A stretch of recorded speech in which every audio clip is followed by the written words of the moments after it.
Iran, Israel, అమెరికాకు సంబంధించిన యుద్ధం నడుస్తుంది. అందులో భారత్ తనదైన శైలిలో పోరాటం చేస్తుంది. తమ ప్రయత్నం దౌత్యనీతితో చేస్తుంది. అందుకే భారత్ మాతాకి జై అని ఒక్క కామెంట్ చేయండి. మన జయశంకర్కి సపోర్ట్గా, మన అజిత్ దోవెల్కి సపోర్ట్గా ఒకే ఒక కామెంట్ అడుగుతున్నాను నేను.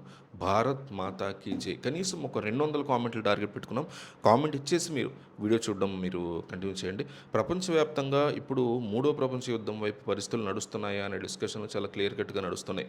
ఇరాన్ మీద అమెరికా అలాగే ఇజ్రాయెల్ కలిసి చేస్తున్నటువంటి దాడులు చూస్తుంటే పరిస్థితులు ఎటు వెళ్తున్నాయో అర్థం కానటువంటి సిచ్యువేషన్ అయితే కనిపిస్తుంది క్లియర్గా.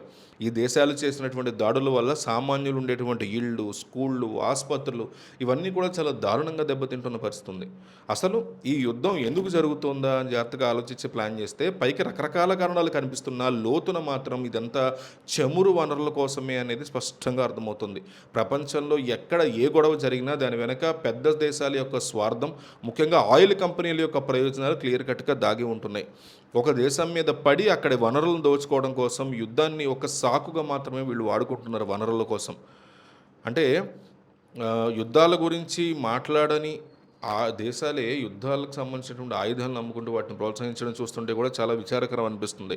యుద్ధ మేఘాలకు అమ్ముకుంటున్నటువంటి వేళ భారత ప్రధాని అడుగులు కూడా చాలా ఆసక్తికరంగా ఉన్నాయి. ఇరాన్కి అమెరికా అధ్యక్షుడు డొనాల్డ్ ట్రంప్ ఒక గట్టి హెచ్చరికను జారీ చేశారు. 48 గంటల్లోగా హార్ముజ్ జలసంధిని గనక నిబంధనలు లేకుండా తెరవకపోతే చరిత్రలో ఎన్నడూ చూడని విధంగా దాడులు చేస్తాము అని, ఇరాన్లోని విద్యుత్ సరఫరాని, ఇతర మౌలిక వస్తువుల్ని పూర్తిగా నాశనం చేస్తాము అని ఆయన ఒక భారీ అనౌన్స్మెంట్ చేశారు. దీనికి ఇరాన్ కూడా ఏమాత్రం తగ్గకుండా బదులిచ్చింది. తమ దేశంలోని కరెంటు లేదా నీటి సరఫరా మీద దాడి చేస్తే అమెరికాకి మద్దతు ఇచ్చేటువంటి ఇతర దేశాల యొక్క భూభాగాల్లో ఉన్నటువంటి చమురు క్షేత్రాలని, నీటి వనరులని తాము కూడా ధ్వంసం చేస్తాము అని ఇరాన్ కూడా చాలా స్ట్రాంగ్ వార్నింగ్ ఇచ్చింది. ఒకరినొకరు ఇట్లా వార్నింగ్లు ఇచ్చుకుంటూ సామాన్య ప్రజల్లో ఆందోళన పెరుగుతుంది వార్నింగ్స్ వల్ల. ఏ క్షణంలో ఏ బాంబు పడుతుందో, ఏ నగరం శ్మశానంగా మారుతుందో తెలియనటువంటి గందరగోళం నెలకొంది పరిస్థితుల్లో. మరోవైపు బ్రిటన్ కూడా ఈ యుద్ధంలోకి నేరుగా దిగడానికి సిద్ధమవుతున్న పరిస్థితులు కనిపిస్తున్నాయి. అమెరికా, ఇజ్రాయెల్తో కలిసి ఇరాన్ మీద దాడి చేయడానికి బ్రిటన్ తన యుద్ధ నౌకల్ని, విమానాలని ఇప్పటికే రంగంలోకి దించుతున్న పరిస్థితి కూడా ఉంది. పరిస్థితులు ఇలాగే కొనసాగితే ఇది కేవలం 2-3 దేశాల మధ్య గొడవగా మిగిలిపోదు. ఎట్టి పరిస్థితుల్లో చైనా కూడా ఈ విషయంలో చాలాగా తన గళాన్ని విప్పింది. ఇరాన్ సార్వభౌమత్వానికి గనక భంగం కలిగిస్తే ఏమాత్రం కూడా యాక్సెప్ట్ చేయమని, ప్రపంచ శాంతి కోసం ఇప్పటికైనా సరే మీరు దాడులు ఆపాలని చైనా కోరింది.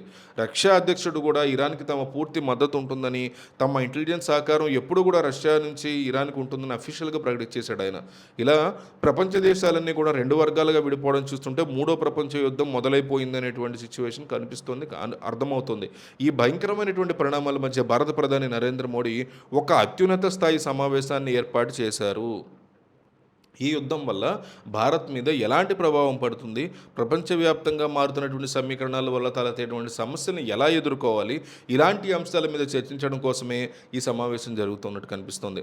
పరిస్థితులు చేయి దాటిపోతున్నాయని, ఒకవేళ అణుబాంబులు వాడే స్థాయికి పరిస్థితి వెళితే ప్రపంచం సర్వనాశనం అవుతుందని అందరూ ఆందోళన చెందుతున్న పరిస్థితి కూడా ఉంది.